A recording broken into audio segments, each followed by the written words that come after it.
नमस्कार, जम्मू कश्मीर की खास खबरों में आप सबका स्वागत है। मैं हूं आपके साथ पल्लवी जम्वाल।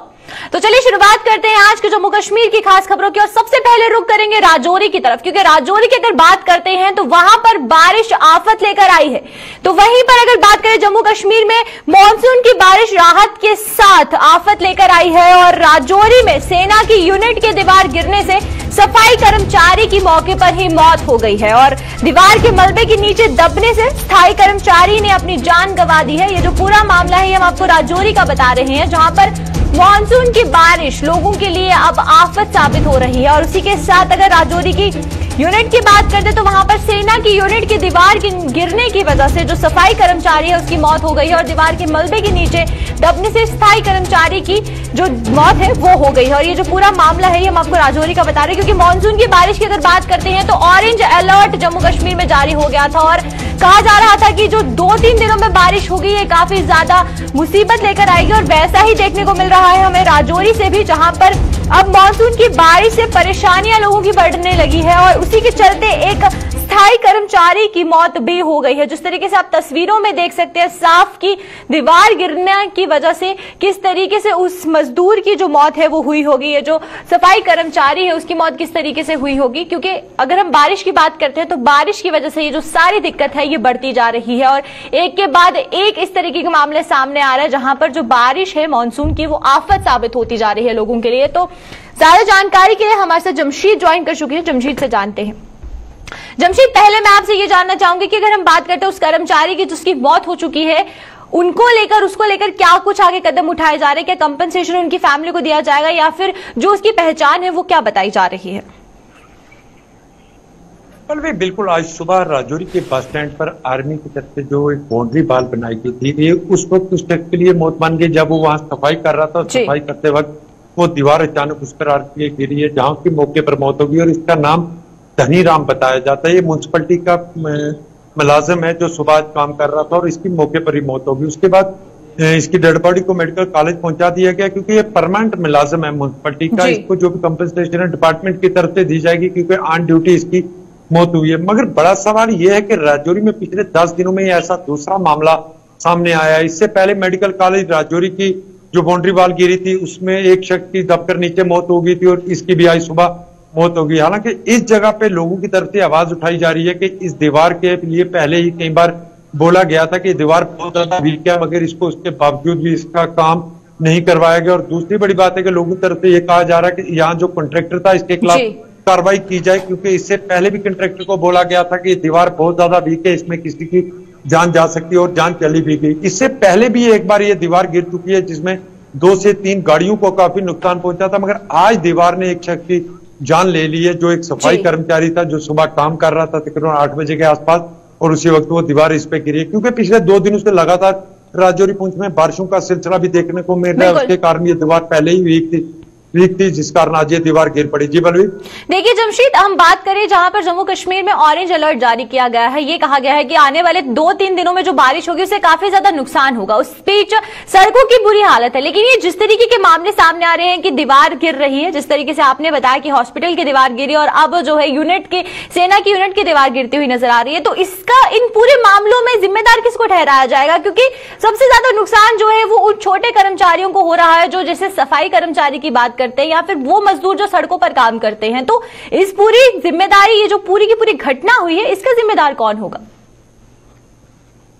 बिल्कुल, अगर ये कहें कि जिस तरह पहले ही कहा गया था कि भारी बारिशें होने का इम्कान है और खास करके राजौरी पुंछ के लिए अलर्ट किया गया था, यहाँ सबसे ज्यादा बारिशें होंगी, मगर जितनी बारिशें राजौरी पुंछ के लिए बोला गया था उतनी बारिश राजौरी में देखने को नहीं मिली। उसके बावजूद भी इस तरह की दीवारें गिरने का मामला जो सामने आ रहा है इस पे जरूर इंक्वायरी का विषय होना चाहिए, क्योंकि अगर जिस तरह का बताया गया था कि बारिशें होंगी, अगर उस हद की बारिशें होती तो फिर क्या मंजर होता, ये बिल्कुल अलग बात है। क्योंकि अभी इतनी बारिश नहीं हुई जितनी बताई गई थी, मगर उसके बावजूद भी 2 लोगों ने अपनी जान गंवाई है पिछले 10 दिनों में सिर्फ दीवारों गिरने से। अगर ज्यादा बारिशें होती क्या इसका अंजाम होता, ये विषय जरूर है, इसकी इंक्वायरी करवानी चाहिए कि किस तरह ये दीवारें गिर रही हैं जो लोगों की जानें ले रही हैं। क्योंकि मेडिकल कॉलेज की दीवार की अगर हम बात करें तो उसको बने हुए कुछ ही महीने अभी बीते थे तो वो दीवार गिरकर उसके नीचे एक बंदे की मौत होती है। यहाँ सुबह सफाई कर्मचारी काम कर रहा है बस स्टैंड के ऊपर, उसके ऊपर आके एक दीवार गिरती है, उसकी मौत होती है। दीवारें गिरने का ये सिलसिला ये जरूर इंक्वायरी का विषय है, क्योंकि इस पे इंक्वायरी होनी चाहिए कि क्यों आखिर ये दीवारें इतनी मामूली सी बारिश के साथ गिर गई। हालांकि जितनी बारिशें बताई गई थी, अगर उतनी बारिशें होती तो फिर इसका मंजर कुछ अलग ही नजर आता राजौरी में, क्योंकि जिस तरह बारिशों का हो रही है अभी भी, आज भी मौसम जरूर खराब जरूर है, बादल छाए हुए हैं, मगर जिस तरह का बताया गया था कि भारी बारिश होगी, नदी नालों में पानी होगा, इस वक्त हम एक नदी के बिल्कुल किनारे पे खड़े हैं। इसके पीछे का मंजर भी हम आपको दिखा सकते हैं कि बिल्कुल जैसे रूटीन में पानी नदी में होता है उसी तरह का पानी है, न नदियों में ज्यादा पानी बढ़ा है। हालांकि ये जरूर कह सकते हैं कि मेंढर में बहुत ज्यादा बारिश हुई, जहां मार्केट में लोगों को काफी नुकसान पहुंचा, खास करके व्यापारियों को जिनकी दुकानों के अंदर पानी चला गया, क्योंकि वहां ड्रेन सिस्टम का निजाम बहुत बुरी तरह बना हुआ। क्योंकि मेंढर एक ऐसी जगह है पुंछ डिस्ट्रिक्ट में जो बहुत पुरानी तहसील होने के बावजूद भी आज तक उसको म्युनिसिपलिटी नहीं बनाया गया, जिस कारण वहां के लोगों की तरफ से मांग की जा रही। मगर राजौरी बहुत पुरानी म्युनिसिपलिटी, अब इसको म्युनिसिपल कौंसिल का दर्जा भी मिल चुका है। इसके अंदर इस तरह के मामले सामने आ रहे हैं, इनकी विषय इंक्वायरी जरूर करवानी चाहिए। जी देखिए जमशेद, अगर बात करें तो हर साल बरसात आती है, हर साल इस तरीके के मामले देखने को मिलता है, सड़कों की खस्ता हालत देखने को मिलते हैं, गड्ढे देखने को मिलते हैं सड़कों पे। तो इस बीच म्युनिसिपल काउंसिल को किस तरीके से तैयार रहना चाहिए पहले ही, क्योंकि मानसून जो है वो हर साल दस्तक देता है, लेकिन फिर भी हर साल इसी तरीके की परेशानियों से लोगों को दो चार होना पड़ता है। पर भी म्युनिसिपलिटी की जहां तक बात करें तो म्युनिसिपलिटी के अंदर आने वाले इलाकों में रोडें जितनी खराब नहीं है जितनी म्युनिसिपलिटी से बाहर निकलकर खराब देखने को मिलती हैं, क्योंकि म्युनिसिपलिटी कौंसिल बनने के बाद यहाँ काफी डेवलपमेंट के काम भी देखने को मिले। चाहे वो गली नालियों की बात करें, म्युनिसिपलिटी की हदूद में जो रास्ते आ रहे हैं उन पे लगातार आज भी कई जगह के काम चल रहे हैं। वही कई इलाके ऐसे हैं जो म्युनिसिपलिटी के हाथ में नहीं आते, उन सड़कों की बहुत ज्यादा खस्ता हालत है। जैसे राजौरी के बीचों बीच बाबा गुलाम शाह बादशाह यूनिवर्सिटी के बैक रोड की तरफ जाने वाला रास्ता जो है उसकी हालत बहुत ज्यादा खराब है, वहां भी काम चल रहा है। और राजौरी की इस तरह के कई इलाके, खास करके अगर थाना मंडी राजौरी की बात करें जिसपे पिछले 50 सालों से लोगों की तरफ से मांग की जा रही थी, वहां भी काम शुरू कर दिया गया।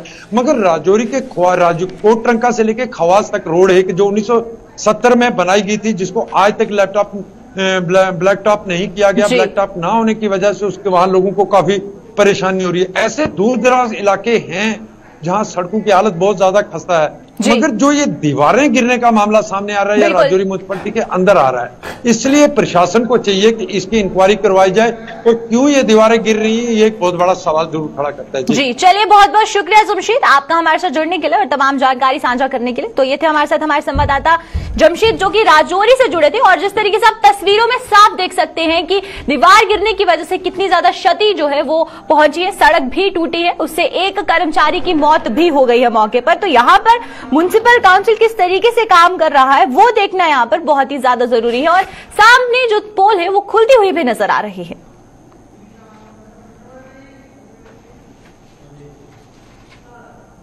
तो चलिए अब बात करते हैं जम्मू पठानकोट हाईवे की, क्योंकि जम्मू पठानकोट के हाईवे की अगर बात करते हैं तो वहां पर भी पुल क्षतिग्रस्त हो चुका है। ये जो बारिश है मानसून की किस तरीके से आफत बनकर आ रही है वो साफ देखने को मिल रहा है। जम्मू पठानकोट हाईवे पर सहार खड्ड पर बना पुल क्षतिग्रस्त हो चुका है। सहार खड्ड में भारी बाढ़ से क्षतिग्रस्त की पुल की जो फाउंडेशन है वो टूट गई है। पुल का एक हिस्सा एहतियातन बंद कर दिया गया है, और उसी के साथ अगर बात करें तो जल स्तर बढ़ने की वजह से ये जो पुल है इसको नुकसान पहुंचा है, ऐसे अनुमान लगाए जा रहे हैं। और मानसून की बारिश की वजह से अब जम्मू पठानकोट हाईवे पर भी मानसून की बारिश का असर देखने को मिल रहा है, जहां पर पुल का एक हिस्सा क्षतिग्रस्त हो चुका है। और ये जो पूरा का पूरा मामला है ये हम आपको कठुआ का बता रहे हैं, जहां पर ये जो मामला है ये सामने आया है। पुल का एक हिस्सा एहतियातन बंद कर दिया गया है फिलहाल, ताकि कोई और मुसीबत ना हो। उसी को लेकर जल स्तर बढ़ने से पुल को भारी नुकसान पहुंचा है। और उसी के साथ अगर बात करें तो सहार खड्ड का ये जो मामला है ये सामने आ रहा है, जहां पर जम्मू पठानकोट हाईवे पर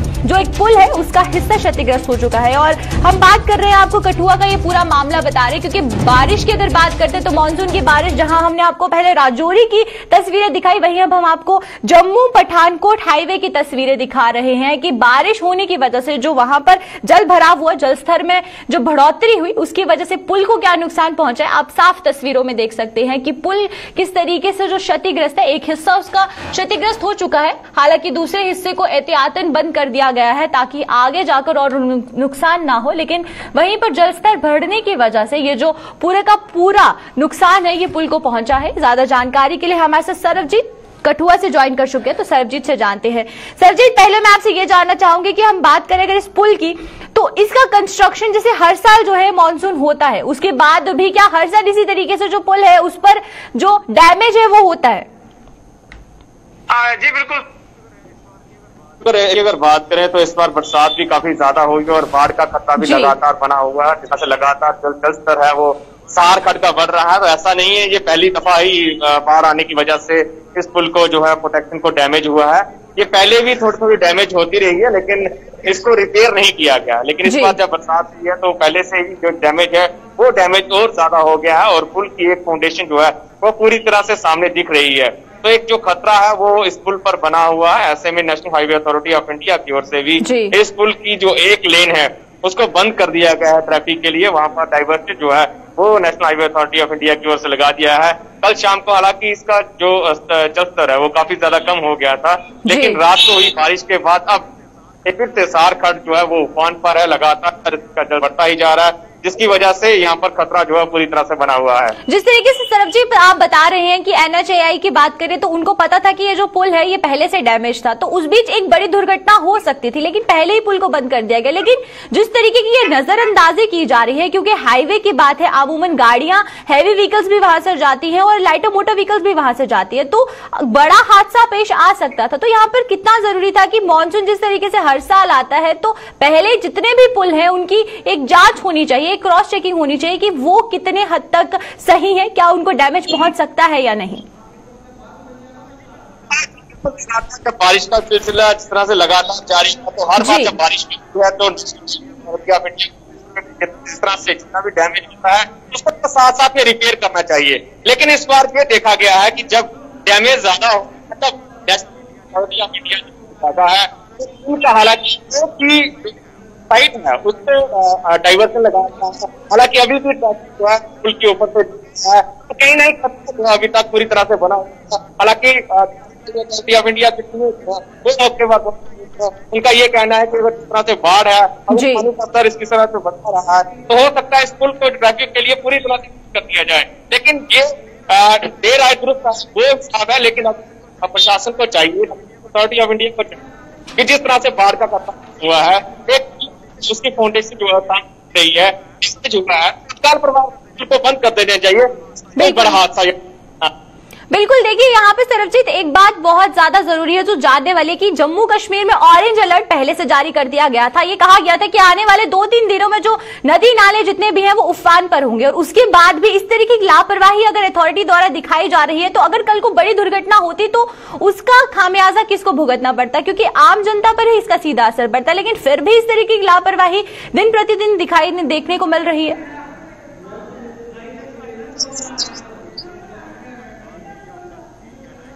जी नजर बनाए हुए हैं, जिस तरह से जल स्तर उसका बढ़ रहा है उस पर भी नजर बनाए हुए हैं। उनका ये भी थोड़ी सी प्रोटेक्शन जो है वो इस पिलर को, लेकिन इसी तरह बढ़ जो है वो हालांकि देखिए सरबजीत, एक और सवाल मैं आपसे जानना चाहूंगी कि पुल के रिपेयर के लिए कुछ काम वहां पर शुरू किया गया है, ताकि जो हाईवे है, क्योंकि हाईवे अगर हम बात करें तो दिन रात हमें देखने को मिलता है कि वो चलता रहता है, तो उसकी रिपेयर के लिए कोई कार्य वहां पर शुरू किया गया हो? सामने आया है कि जिस तरह से जो national highway authority of India की ओर से ये सामने आया है कि जो पुल का एक पिलर जो जिस तरह की जिसकी फाउंडेशन जो सामने दिख रही है, तो उसके आगे कुछ क्रिकेट जो है वो बांधे गए हैं, तार के साथ पत्थर जो है वो वर्कर वहां पर रखे गए हैं।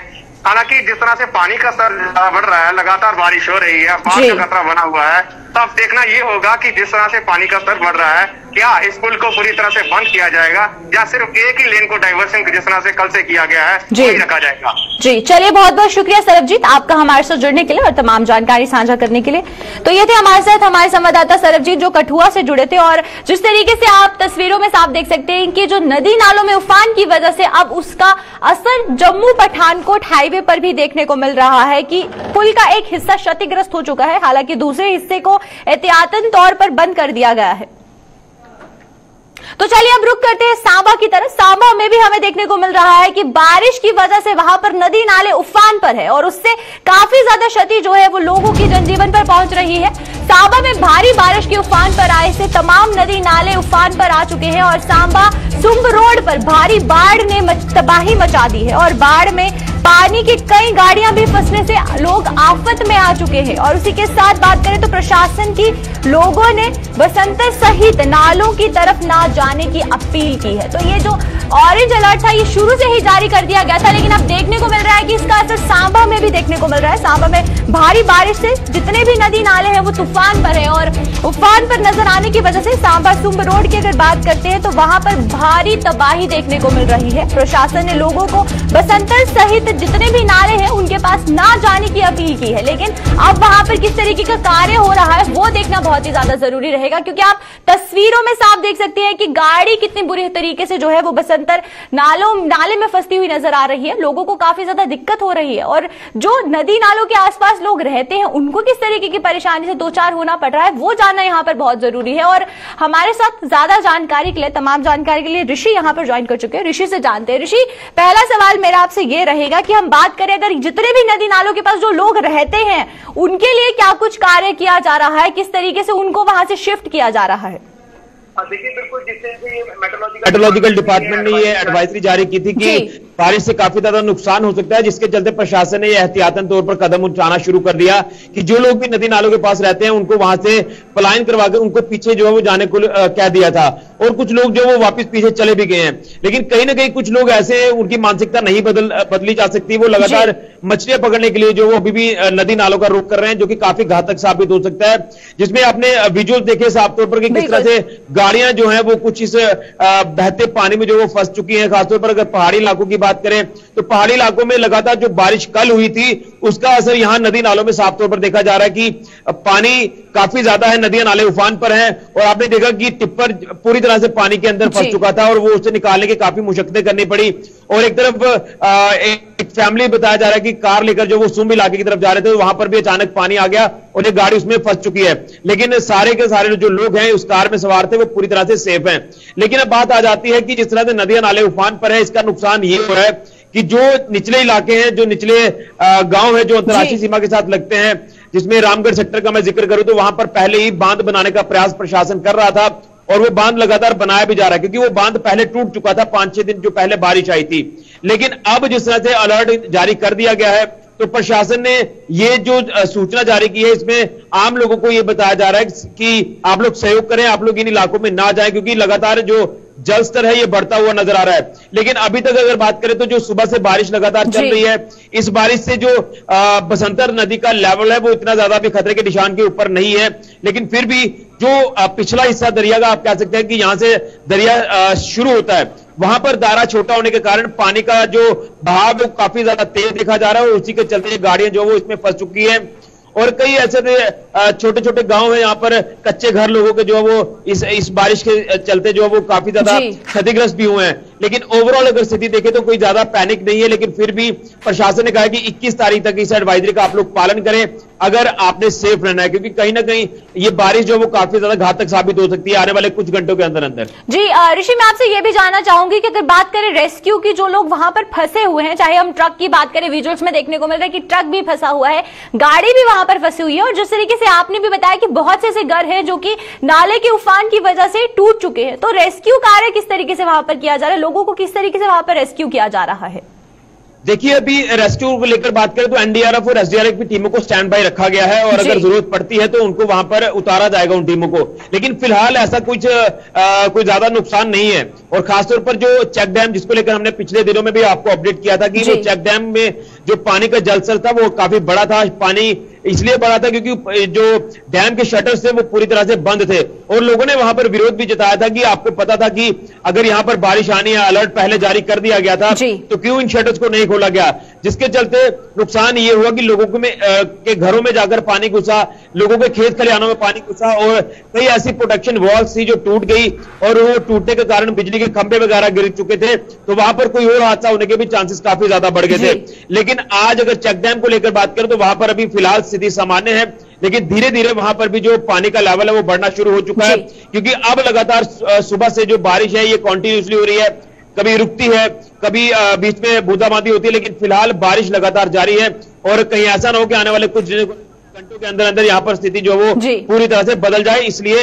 एडवाइजरी लगातार इसलिए जारी की जा रही है प्रशासन की तरफ से कि आप लोग एहतियातन तौर पर घरों से बाहर ना निकले, खासतौर पर वो लोग जो इन इलाकों में कुछ इस तरह का काम करने चले जाते हैं जिसमें मछली पकड़ने का काम करते हैं। जी चलिए, बहुत बहुत शुक्रिया ऋषि आपका हमारे साथ जुड़ने के लिए और तमाम जानकारी साझा करने के लिए। तो ये थे हमारे साथ हमारे संवाददाता ऋषि जो कि सांबा से जुड़े थे हमारे साथ, और ऋषि ने जिस तरीके से बताया कि अगर बात करें रेस्क्यू की तो उसको लेकर हमें एनडीआरएफ की और एसडीआरएफ की टीम जो है वो स्टैंड बाय पे तैयार कर दी गई है। आगे जाकर अगर कुछ भी इस तरीके की और घटनाएं होती हैं तो उसमें लोगों को कोई परेशानी ना हो उसके लिए तैयार कर दिया गया। तो बात करते हैं आरएसपुरा की। आरएसपुरा के मीरा साहिब में स्थित प्राइमरी हेल्थ सेंटर में बने वैक्सीनेशन सेंटर को लोग सवाल उठा रहे हैं उस पर, और लोगों ने कहा कि यहां पर कोविड वैक्सीन लगवाने आने वाले लोगों को कई दिक्कतों का सामना भी करना पड़ता है। इसके साथ ही उन्होंने सेंटर के स्वास्थ्य कर्मियों के प्रति भी नाराजगी जाहिर की है। लोगों ने कहा कि नाराजगी क्या कुछ उन्होंने कहा और कुछ, चलिए आइए आपको बताते हैं।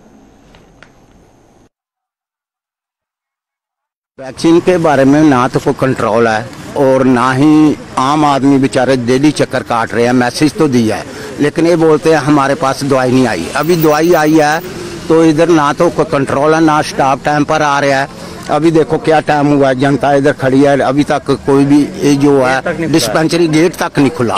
ना कोई बैठने की सुविधा है, ना बुजुर्ग आदमी है, गर्मी का मौसम है, चक्कर खा करके गिर रहे हैं, लेकिन कोई इधर पानी की बैठने की कोई सुविधा नहीं है। ना स्टाफ टाइम पर आ रहा है और ना ही इधर कोई किसी को पूछ रहा है। भीड़ भड़ाका कोई कंट्रोल नहीं है। वैक्सीन क्या लग रही है क्या, कितनी प्रॉब्लम आ रही है? वैक्सीन तो लग रही है लेकिन जो जिनके स्लॉट हुए हैं उनको भी नहीं लगा रहे हैं। बोलते कल आओ, 100 का कोटा दे रहे हैं, लेकिन 100 से कैसे काम चलेगा। एक साइड से गवर्नमेंट बोल रही है कि हर दिन वैक्सीन लगेगी, कोई छुट्टी नहीं होगी और ज़्यादा से ज़्यादा वैक्सीन लगाओ, लेकिन बुजुर्ग आदमी हैं, मामा ने और बहना ने वो आती हैं, घर में काम भी करना, खाना भी बनाना, लेकिन परेशानी बहुत हो रही है इधर। वैक्सीन सारी इधर आती नहीं है। आज हो गए 10-20 दिन के बाद 2 बार आई वैक्सीन, तो वो भी 2 बार आई, उसके बाद आई नहीं।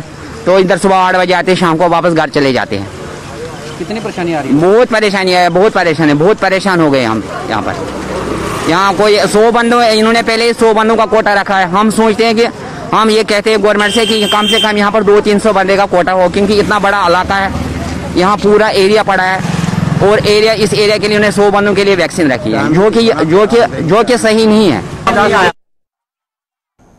बारिश जहां लोगों को भीषण गर्मी से राहत मिली है, वहीं पर लोगों के लिए यह बारिश आफत भी बनकर आई है। जम्मू के बाहू फोर्ट की कालका कॉलोनी में भारी बारिश के कारण नाले में आई बाढ़ के चलते कई मकान क्षतिग्रस्त हो गए हैं। स्थानीय लोगों के मुताबिक नाले का निर्माण कार्य पूरा न होने के कारण लोगों के मकानों को नुकसान पहुंचा है। उन्होंने सरकार से जल्द नाले का निर्माण कार्य पूरा करने की मांग भी की है।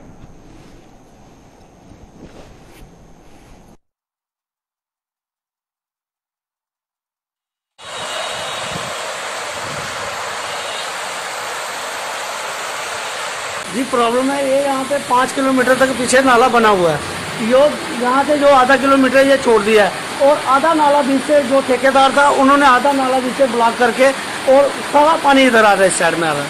और जो आप खुद ही देख रहे हो ये जितने 12-13 घर है, सभी हफ्ता पहले कोई 10 घर डैमेज हुए थे, अब 2-4 और हो रहे हैं। अभी यहाँ पे मारो वीडियो मारो, ये देखो यहाँ से, अभी यहाँ से भी 3-4 घर और चले जाएंगे। तो ये हमारी गवर्नमेंट से यही है कि जल्द से जल्द, चलो काम तो नहीं लगता, यहाँ पे क्रेट डाले जाएं। सर हम गवर्नमेंट से ये कहना चाहते हैं, जो पिछली बारिश हुई, पिछली बारिश में बहुत ज़्यादा नुकसान हुआ है। अभी सुबह जो इतनी तेज बारिश हुई है, उस बारिश की वजह से ये देखो आपके सामने कितना नुकसान हुआ है। हम गवर्नमेंट से ये अपील करते हैं कि जितनी जल्दी हो सके इस नाले का काम शुरू किया जाए, क्रेट डाला जाए, और गवर्नमेंट से हमें यही अपील है जितनी जल्दी हो सके नाले काम शुरू होते हैं। पहले काम लगा था, जो पीछे से नाला बनते आ रहा है, आधा नाला बन गया और आधा नाला इन्होंने छोड़ दिया। इस नाले वजह के छोड़ने की वजह से जो हमें ये दिक्कत का सामना करना पड़ रहा है। हम गवर्नमेंट से ये गुजारिश करेंगे कि जो है पीछे नाला छूटा हुआ है, नाला पूरा कंप्लीट किया जाए, जिससे अब तक सारे इसमें कोई 12-13 घर डैमेज हो चुके हैं। पिछले साल जो अगस्त में बारिश आई थी उसमें 5 घर डैमेज हुए थे और इस बार जो फ्लड आया इसमें 12 घर डैमेज हुए हैं। हम गवर्नमेंट के आगे यही अपील करेंगे कि जितनी जल्द हो सके हमारे नाले का काम शुरू किया जाए। मेंढर के लोगों ने उपराज्यपाल मनोज सिन्हा से मेंढर कस्बे को नगर पालिका का दर्जा दिए जाने की मांग की है। स्थानीय लोगों ने स्थानीय प्रशासन पर सवाल उठाते हुए कहा कि यहां पर जगह जगह कूड़े के ढेर लगे हुए हैं। नालियों में पड़ी गंदगी के कारण ये पानी जो है उसकी निकासी सही ढंग से नहीं हो पा रही है, जिसके कारण सारा पानी सड़कों पर बह रहा है। मेंढर शहर की सड़क लोगों के चलने के लायक नहीं है। यहाँ के लोगों ने बार बार पिछली सरकारों से मेंढर को नगर पालिका की श्रेणी में लाने की अपील भी की, लेकिन किसी भी सरकार ने इस सीमावर्ती क्षेत्र के लोगों की आवाज नहीं सुनी। उन्होंने उपराज्यपाल से मेंढर के नगर पालिका बनाए जाने की मांग की है। हमारा मुसलमानों का एक बड़ा त्यौहार आने वाला है 2 दिन में, क्योंकि लोग खरीदो फरोख्त के लिए आते हैं। जब मैंने देखा यहाँ पर हर दुकान के पास गंदगी पड़ी, हर नाली में गंदगी पड़ी। अभी भी तो मेरे सामने वो गंदगी का एक गोदाम पड़ा हुआ है, पता नहीं 20 साल से पड़ा है, 10 साल से पड़ा है। मैं इस बात से बड़ा परेशान हूँ। ऊपर से गवर्नमेंट कहती है कि हमने तो बहुत बड़ी सफाई रखी है। मेरे ख्याल में कोरोना तो सबसे ज़्यादा यही है मेंढर के अंदर, जो ये गंदगी पड़ी है। अब किस लिए लॉकडाउन लगा रहे हो? सबसे बीमारी यही है। आज भी तो मेरे ख्याल में लॉकडाउन होना चाहिए अगर यहाँ की सफाई नहीं है। मैं इंतज़ामिया से ये गुजारिश करूँगा, मैं डिस्ट्रिक्ट पहुँच अपने डिस्ट्रिक्ट डेवलपमेंट कमिश्नर साहब से भी गुजारिश करूंगा, मैं गवर्नर साहब से भी गुजारिश करूंगा कि मेंढर के अंदर बड़ा पुराना, ये मेरे ख्याल में 1947 से मेंढर का शहर जो है तहसील चल रही है। आज दिन तक देखो इसमें म्यूनसिपलिटी नहीं है। उसके बाद जो एरिया बना है, कोई शहर बना है, तो उसमें म्यूनसिपलिटी बन चुकी है। लेकिन मेंढर के अंदर आज दिन तक ये मेंढर में म्यूनसिपलिटी का कोई नामो निशान नहीं है। मेरी गुजारिश रहेगी उनसे कि सबसे पहले तो यहाँ ये मेंढर का शहर जो है ये म्यूनसिपलिटी में होना चाहिए। दूसरी बात ये मैं गुजारिश करूँगा मेंढर की एडमिनिस्ट्रेशन से, ज़रा देखो जनाब, आज कल त्यौहार है, तो आज हमारे शहर की कितनी बड़ी खस्ता हालत है। शहर में साफ सफाई होनी चाहिए, दुकानों के पास गंदगी नहीं होनी चाहिए। इंतज़ामिया से ये गुजारिश करना चाहता हूँ कि मेंढर की तरफ तवज्जो दी जाए, इसको म्यूनसिपलिटी में लाया जाए। इससे जो बाहर तहसीलें बनी, मनकोट, सुरकोट लीजिए, रजौरी, मेंढर जो है ये शायद किसी लीडरों की वजह से, ये डिक्टेटरशिप होने की वजह से इसको म्यूनसिपलिटी में नहीं लाया गया है। मैं गवर्नर इंतज़ामिया से ये गुजारिश करना चाहता हूँ कि इतना पैसा आने की वजह से मेंढर की सफाई नहीं हो रही है, लिहाजा इसको म्यूनसिपलिटी में लाया जाए और यहाँ के ऑफिसरों को सख्ती से सख्त उस कटहरे में खड़ा किया जाए, जहाँ से ये पता लग जाए कि इस आवाम को परेशान करने वाले कौन ऑफिसरान हैं, किन ऑफिसरों ने इसको लूट खसूट में इस मेंढर की सरजमीन को लिया है। जम्मू कश्मीर की खास खबरों में फिलहाल इतना ही। मुझे और मेरी पूरी टीम को दीजिए इजाजत। नमस्कार।